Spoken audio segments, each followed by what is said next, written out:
I have been a physical therapist for 11 years. I have worked in sports clinics, in outpatient orthopedic centers, and for the last 4 months at Mercy Ridge Regional Medical Center on the 3rd floor. I have seen people in pain. I have helped veterans relearn how to walk. I thought I had a reasonable picture of courage, what it looked like, who carried it, what it cost. I did not have any picture of it at all. The morning it happened was a Tuesday in January. I had a patient in the behavioral wing's rehabilitation room, a former Army sergeant named Gerald, mid-50s, working through a knee replacement on his good side so he could manage the prosthetic on his other side. We were 40 minutes into the session. Gerald was doing well. Through the window I could see the nurse's station, the corridor leading to the patient's rooms, and the float nurse, the woman who had been assigned to the wing for the week, pushing a medication cart past the station for the 3rd time that morning. I had noticed her the way you notice a ceiling tile. She was young, maybe late 20s, dark hair in a bun under her scrub cap, navy scrubs, badge, stethoscope, the standard picture. She had not said much to anyone. She moved through the ward like she was accounting for every step, which I took for the cautiousness of someone new. I did not know her name. At 10:14 in the morning, the overhead alert fired. Code Silver. Active threat, 3rd floor north corridor. Shelter in place. I had been trained for this. My training told me to lock the door, move Gerald away from the glass, and stay low. I did all three. Gerald went flat against the wall without being asked. He knew the drill better than I did. I dragged 2 folded mats in front of us and crouched behind the equipment cart, and I looked through the wire glass panel in the door. The corridor outside the nurse's station emptied in 40 seconds. I watched the charge nurse pull 2 staff members toward the stairwell. I watched the ward secretary go. I watched the attending physician, Dr. Harmon, take his cell phone out of his coat pocket as he walked briskly away from the wing without looking back. I watched the float nurse pause at the end of the cart. She had heard the same alert I had. She looked down the north corridor toward the sound. There was a sound, a man's voice raised and cracking, somewhere past the turn, and then she looked back at the nurse's station, which was empty. She stood there for 3 seconds. 4. Then she pushed the medication cart against the wall, stepped around it, and walked toward the north corridor. I said, under my breath, words I will not repeat here. Gerald put a hand on my arm. She's going in, he said. Nobody cleared her, I said. It was the only thing I could think. Nobody had cleared her from the wing. Nobody had seen her. She had slipped through the lockdown like smoke through a screen door, and now she was walking toward whatever was making that sound, alone, without anyone knowing she was there. I watched her disappear around the corner. Gerald had not moved. He was watching the same empty space I was. Neither of us said anything for a moment. There was nothing to say that wouldn't have sounded like the wrong thing. What happened next I can reconstruct from what I saw, what the SWAT after-action summary said, and what 2 of the officers told me later. The man in the north corridor was a veteran, late 30s, 2 deployments, carrying a spiral fracture of the wrist from a fall in a parking structure the night before that had gone untreated because he had not gone to the emergency room, because he had been afraid to. He had come to Mercy Ridge in the morning and been placed in an intake room while his paperwork processed. Something in the wait had broken something in him. He had taken a fire extinguisher from the wall bracket and put it through the intake window, and when staff fled the corridor, he had followed them out into the ward with the extinguisher in his one good hand, his broken wrist held against his chest, and he had been in the north corridor for 11 minutes by the time the float nurse turned the corner and found him. The SWAT team was staged in the stairwell. The team leader, a sergeant named Briggs, told me later that they had been waiting on the negotiator, who was caught in traffic on the overpass. Standard protocol.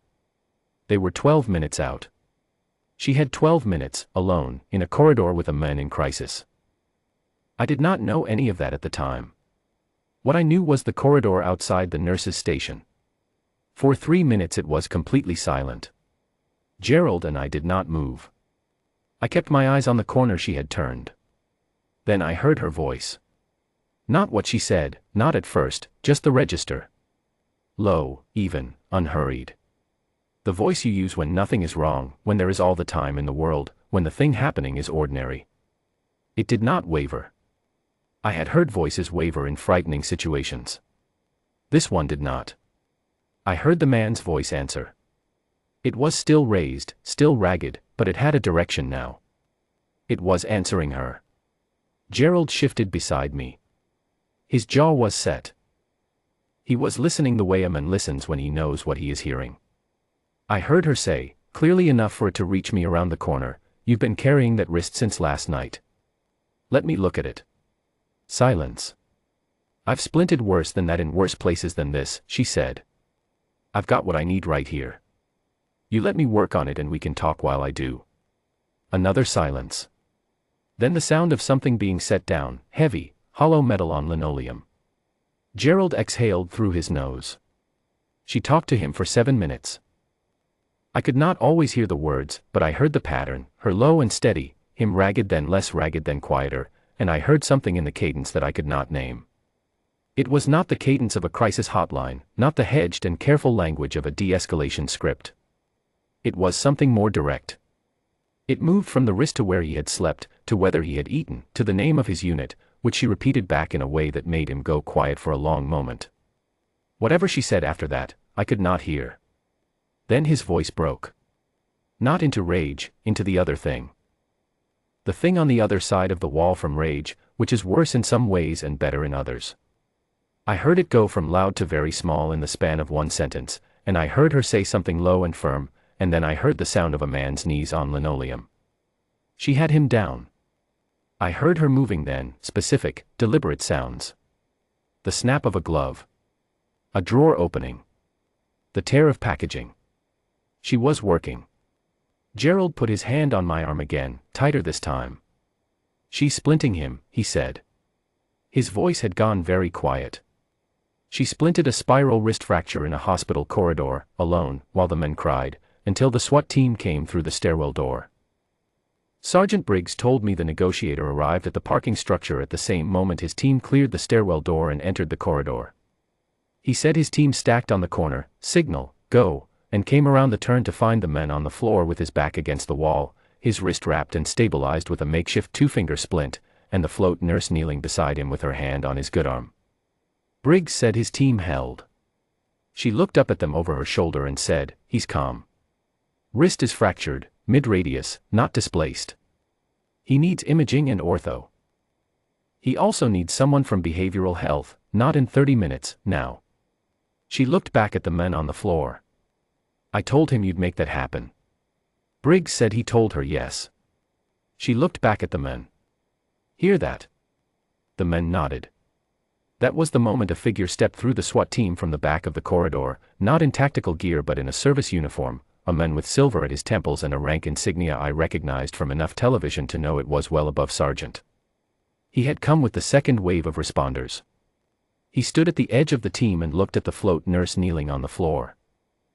He said, very quietly, "What call sign?" One of the tactical officers, I learned later he was a special operations liaison attached to the county response team, turned from the wall where he had been holding and said, "Opal." "That's Opal.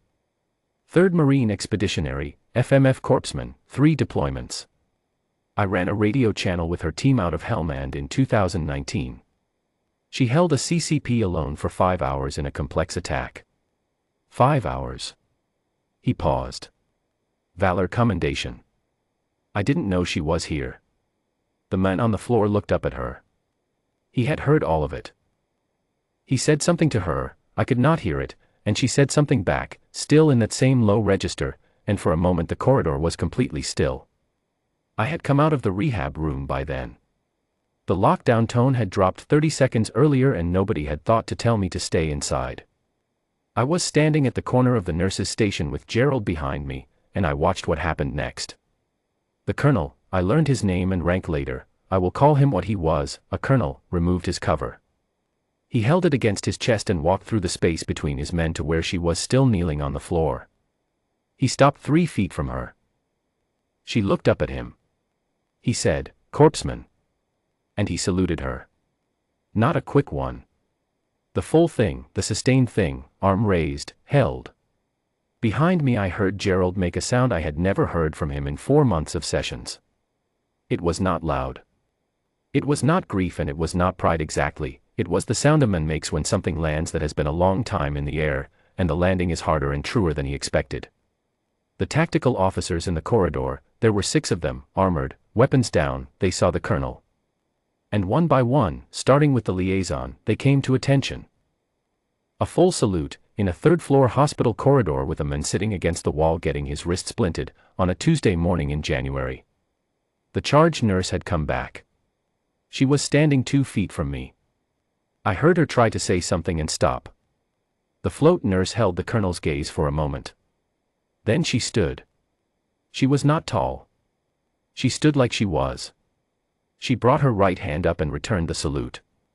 Then she said, to the liaison, to no one in particular, he needs ortho and behavioral health at the same time. If you route him through the ER, it'll take 4 hours and he'll leave. He needs someone to sit with him. He doesn't do well alone in waiting spaces. The liaison said, I've got him. She nodded. She picked up her supply kit from the floor. She looked at the man leaning against the wall and said, You're going to be all right. He said, Yes, ma'am. She walked back up the corridor. Past the tactical team. Past the colonel, who had lowered his salute. Past me and past Gerald, who was still in the doorway with his hand flat against the doorframe.